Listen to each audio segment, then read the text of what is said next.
যাৰ কৰ্ণ পথ কন গৈল মোদৈৰ কুকুৰ অতিশ সেইটো নিৰ্গত পামৰ বিষ্ঠামন্ত্ৰ ভুঞ্জই যেন অধম কৈৰ উঠে যেন কন্ত চুবাই তিমৰ যেন গৰ্ধে ব্যৰ্থে মাত্ৰ বহি মৰে ভাইৰ এহি চাৰি গোটা পশু এ পতন্তৰ তেনে মানুহক এই চাৰিটা পশুৰ লগত তুলনা কৰি কৈছে দেখাত মানুহ হয় উপাধি এটা দি দিছে নৰ লগতে পশু সেই উপাধিটোহে লাভ কৰিছে ইয়াত সাধু মহন্ত বৈষ্ণৱ উপাধি লাভ কৰিব পৰা নাই সেইসকল ব্যক্তিয়ে সেইকাৰণে আমি ঈশ্বৰৰ কথা শুনিবলৈ আহিছোঁ ঈশ্বৰৰ নাম গুণ শুনিবলৈ আহিছোঁ ভাগৱত শুনিবলৈ আহিছোঁ শুনিব লাগিব যদি নুশুনো তেনেহ'লে এই চাৰিটা পশুৰ লগত তুলনা কৰিছে প্ৰথমতে নিৰ্গত কুকুৰ বুলি কৈছে দ্বিতীয়তে অধম শুকৰ বুলি কৈছে গাহৰি তৃতীয়তে কাঁইট চুবোৱা উঠ উঠে কাঁইট চুবাই ভাল পায় কেলে পনিয়ল জাতীয় বেত জাতীয় বেতৰ আগ পনিয়লৰ আগ এইবিলাক চুবাই তাত কাঁইট আছে কাঁইট চুবাই দিয়াৰ লগে লগে কেৱাৰ এইবিলাক পিন্ধি পেলাই তেজ উলিয়াই দিয়ে আৰু সেই তেজৰ লগত সংমিশ্ৰণ হয় তাৰ খাদ্যটো এটা স্বাদ বেলেগ হৈ যায় সি ভাবিছে মই খোৱা খাদ্যটোৰহে স্বাদ আচলতে তাৰ নিজৰ তেজ খাই আছে সেই জ্ঞানটো নাই কিহক আমাক তেজ খোৱা বুলি কৈছে বিষয় তেজ বিষয় তেজ যে বিষয়ত থাকি থকা মানুহে বিষয় ধান্দাত থকা মানুহে নিজৰে তেজ খাইছে এইটোহে কৈছে সেইকাৰণে আমি চাৰিটা পশু পতন্ত্ৰত যাতে নপৰোঁ তাৰ প্ৰতি শ্ৰোতাসকলে গুৰুত্ব দিব লাগিব আমি কেলে আহিছোঁ ইয়ালৈ আমি ইয়ালৈ কেলে আহিছোঁ ঈশ্বৰৰ কথা পান কৰিবলৈ হয়নে ঈশ্বৰৰ কথা পান কৰিবলৈ যদি ঈশ্বৰৰ কথা পান কৰিবলৈ আহি পান নকৰোঁ পান কিহে কৰে কৰ্ণই কৰ্ণৰন্ধে আমি ঈশ্বৰৰ কথা পান কৰোঁ সেইকাৰণে আমাৰ বিশ্ববিশ্ৰুত কৃপালু গুৰুজনৰ প্ৰপন্ন শিষ্য বহাৰপুৰ মাধৱদেৱে তেৰাৰ অমোঘ বাণী নাম মুখাত কৈ থৈ গৈছে যে পিবলৈ কৈছে কি বুলি কৈছে পিয়ো পিয়ো পিয়ো অমিয়া মাধুৰী হৰি নাম ৰাম ৰাম আপোনালোকে পান কৰক কিয় কি ভগৱন্তৰ গুণনাম অমিয়া গুণনাম এইটো বাদ দিব লাগিব কোনটো ৰামে দূৰতে জীয়া থৈয়ান যত মন কাম ৰাম ৰাম পিয়ো পিয়ো পিয়ো পিয়ো অমিয়া মাধুৰী ধুৰী হৰি ৰাম ৰাম ৰাম ঈশ্বৰৰ নামে আমাক পান কৰিবলৈ কৈছে অন্য কথা চুবাবলৈ হাক দিছে অন্য কথা চুবাই নাথাকিবা বাৰে বাৰে আমাক সতৰ্ক কৰিছে তথাপিতো কিন্তু আমি বৈষয়িক কথা আন কথাতে আমাৰ গুৰুত্বটো বেছি এতিয়া এই নামে বিশেষকৈ তিনিজন ব্যক্তিক উপকৃত কৰিছে ইয়াত পৰীক্ষিতে সুধিলে আজীৱন যিটো কংসই যিজন কৃষ্ণক গালি পাৰিয়েই থাকিল কিন্তু অন্তিম মুহূৰ্তত আকৌ সেই কংসই গতি পালে যিজন বৃদ্ধ যাৰ নেকি 100 বছৰ অভাৰ হৈছিল উগ্ৰসেন ৰজা সেইজন আকৌ 100 বছৰ ৰাজপথত বহিব পৰা হ'ল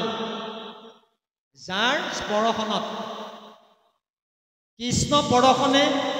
উগ্ৰসেনৰ ৰাজা ভৈৰন্ত আতি দিপিতি উগ্ৰসেন ৰজা আকৌ এজন সুন্দৰ সুঠাম যুৱক হৈ পৰিল হ'ল কৃষ্ণৰ স্পৰ্শনৰ কৃষ্ণৰ নাম শ্ৰৱণৰ মহিমা সেই মহিমাকে দেখুৱাইছে এই উপদেশত আমাক ক'ব এতিয়া তিনিজন ব্যক্তিৰ কথা ক'ব এজন হ'ল বাল্মীকি যিজন জগতৰ দুৰ্ধৰ্ষ ডকাইত এজন অস্পৃশ্য দাসীসূত নাৰদ সিটো জন্মত তেনে অস্পৃশ্য আছিল 3 নম্বৰজন হ'ল মহাপাপী যাতকে আৰু পাপী নাই যাতকে আৰু পাপী নাই এই তিনিজনক ভাগৱতৰ থানে থানে উপদেশ আকাৰে আমালৈ আগবঢ়াইছে এতিয়া এই পাঠটো আগবঢ়াইছে এনেধৰণে এৰাম বাল্মীকি আছিল হসুৰ এৰাইল পাতক বুঢ় এহি ৰাম নাম ৰেখে পদে এহিটো নামক ঘোষী ভৈলন্ত পৰম হৰিকি দেখা দাসী নয়ন ৰদ এ মহাপাপী অজামিল সিও নামে নিস্তৰিল বৈকুণ্ঠত উঠিল বিমানে জানি এৰা আন ধান্ধা এ নামক গলত বান্ধা যাৱত চেতনয় আছে মানে এই তিনিজনৰ উপমা দি আমাক সকীয়াইছে হেৰৌ মানুহ ৰূপে সংসাৰ অহাটোৱে যথেষ্ট নহয় ভগৱন্তৰ পৰা কৃপা পাবলৈ চেষ্টা কৰা শতকোটি জন্মান্তৰে হোৱা মহাভাগ নৰসৰী ৰকজীৱে তেমে পাৱে লাগ তাতো যদি মূৰদায়া ভৈল জাকৰ প্ৰতি সেয়ে কৰিবে পৰা আমাক ভগতি ভগৱন্তৰ কৃপা পাবলৈ দয়া পাবলৈ আমি প্ৰত্যেকেই চেষ্টা কৰিব লাগিব এই সকলৰ আদৰ্শেৰে ইমান পাপীও ইমান দুৰ্ধৰ্ষও ইমান নিকৃষ্টও মানুহ যেতিয়া ভকত বৈষ্ণৱলৈ ৰূপান্তৰ হ'ব পাৰে কৃষ্ণ হৈ যাব পাৰে কৃষ্ণক চিন্তন্তে কৃষ্ণ হুৱন্ত কিজন তানো আন কৰ্মত গমন প্ৰয়োজন আমি কৃষ্ণ চিন্তন কৰোঁতে কৰোঁতে কৃষ্ণ হৈ যাম কুমাৰী যেনেকৈ কুমাৰণীয়ে ধৰি নিয়া পোকটোক যেতিয়া বাঁহত সোমোৱাই পেলাই ফুটাটো বন্ধ কৰি দিয়ে অন্ধকাৰ হৈ তাকে চিন্তা কৰোঁতে কৰোঁতে সি তাৰ ভিতৰতে মৰে কি চিন্তা কৰে যি ধৰি নিছিলে কুমাৰণীয়ে ধৰি নিছিলে তাকে চিন্তা কৰি কৰি মৰে কাৰণে সি গৈ পেলাই পিছত সেইটো জন্ম পায় জং জং অপিস্মৰণ ভাবং তেজন তদি কলে বৰম তং তম বেট কণ্ঠ সতত ভাৱ ভাবিত হে কণ্ঠেও অন্তিম মুহূৰ্তত জীৱই যি ভাৱনা লৈ সেই কলেবৰটো ত্যাগ কৰে ঠিক তেনে এটা ভাৱনাযুক্ত কলেবৰ পিছতো জন্মত বহন কৰি লৈ যায় জন্ম লৈ উদাহৰণ চতুৰ্থ স্কন্ধ উদাহৰণ পঞ্চম স্কন্ধ চতুৰ্থ স্কন্ধ পুৰন্দৰ যে নিজৰ ভাগ্য চিন্তা কৰি মৰিছিল কাৰণে পিছৰ জন্ম নাৰী ৰূপে জন্মগ্ৰহণ কৰিলে চতুৰ্থ স্কন্ধ পঞ্চম স্কন্ধ অৱতাৰী পুৰুষ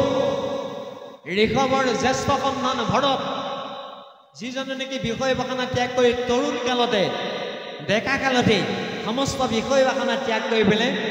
ত্ৰিসন্ধ্যা কৰোঁ বুলি বনলৈ গৈছিল পুৱা দুপৰীয়া গধূলা সুকলমে কওঁগে বুলি দুৰ্বিপাক দ্ৰব্যৰ দুৰ্বিপাক এটা অনাথ পহু শিশু পহুৰ লম্বিবলগীয়া হ'ল তেওঁ লম্বিবলগীয়া হ'ল যাৰ কাৰণে অন্তিম মুহূৰ্ততে পহু পোৱালি চিন্তা কৰি মই বোলে দেৰি হ'ল ইমান নিপুতলকৈ উঠাইছিলোঁ পোৱালিটো মোৰ অবিহনে সি আৰু জীয়াই নাথাকে তাক কোনোবা বা সিংহই পালেতো ভোকেই নেৰিব সেইটো চিন্তা কৰি মৰি থাকিল ভৰত ৰজা এইবিলাক আমাক ভাগৱতে দৰ্শন দিছে এই দৰ্শনৰ মাধ্যমেদি আমি যে কৃষ্ণ চিন্তনৰ মাধ্যমেদি আমি কৃষ্ণ হৈ যাব পাৰোঁ সেয়েহে দ্বিতীয় স্কন্ধ ভাগৱতৰ ভাগৱত ধৰ্মই আমাক কৈছে কি বুলি কৈছে মৰণৰ সময়ত যদি ঈশ্বৰ চিন্তা কৰি মৰে তেহেঁতক আৰু ভাগ্যৱন্ত জগতত নাই অন্তকালে হৰি স্মৰে যিটো ভাগ্যৱন্ত তাহাৰ মহিমা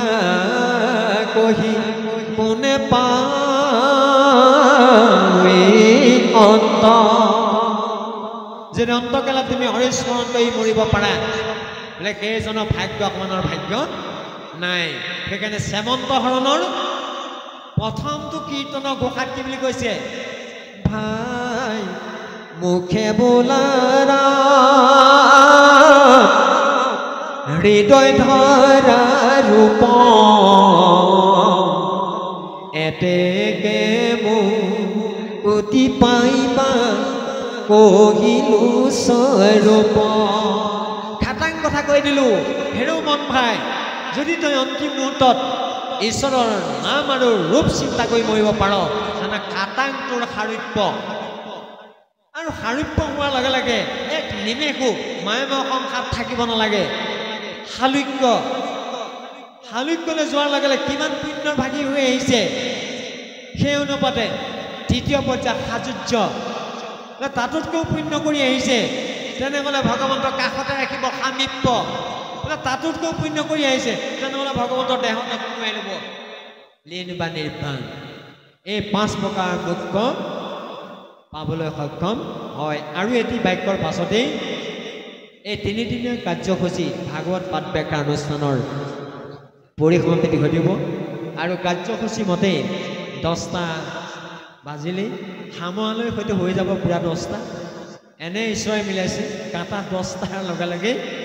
এই 3 দিনীয়া কাৰ্যসূচীৰ পৰিসমাপ্তি ঘটিব কৃষ্ণ এৰা যাৰ নাম কীৰ্তনত তপ জপ তীৰ্থ ব্ৰত সিজয় সবে সিও অবিকলে এ যতে পৰম জ্ঞান যে যুগ যজ্ঞ নাম পাৱৈ ফল নামত সকলে হেনয় পৰমানন্দ মাধৱক স্মৰণিতে চৰণত কৰিয়া প্ৰণাম কৃষ্ণৰ কিংকৰ কবি ৰচিলা শংকৰে ছবি অ নিৰন্তৰে বোলা ৰাম ৰাম হৰি ৰাম